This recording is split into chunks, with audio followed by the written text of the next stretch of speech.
The Night Before Christmas by Clement C. Moore. 'Twas the night before Christmas, when all through the house not a creature was stirring, not even a mouse. The stockings were hung by the chimney with care, in hopes that St. Nicholas soon would be there.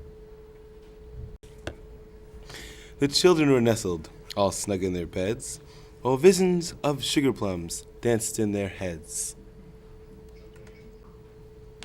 And Mamma in her kerchief, and I in my cap, had just settled our brains for a long winter's nap, when out on the lawn there arose such a clatter, I sprang from my bed to see what was the matter.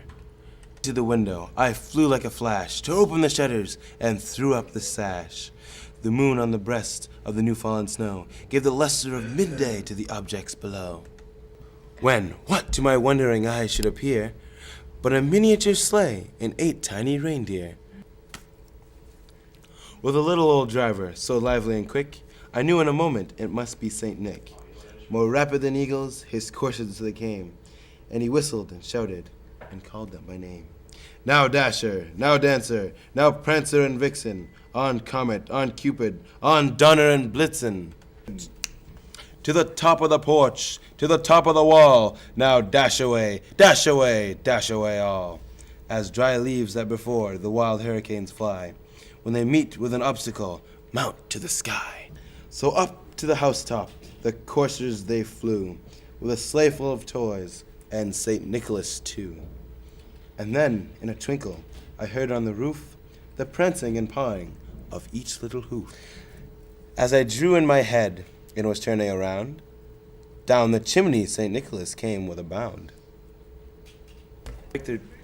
He was dressed in all fur from his head to his foot, and his clothes were all tarnished with ashes and soot. A bundle of toys he had flung on his back, and he looked like a peddler just opening his pack. His eyes, how they twinkled, his dimples, how merry, his cheeks were like roses, his nose like a cherry. Here we go. His droll little mouth was drawn up like a bow, the beard on his chin was as white as the snow. The stump of a pipe he held tight in his teeth, and the smoke it encircled his head like a wreath. He had a broad face and a round little belly that shook when he laughed like a bowl full of jelly. He was chubby and plump, a right jolly old elf, and I laughed when I saw him in spite of myself. A wink of his eye and a twist of his head soon gave me to know I had nothing to dread.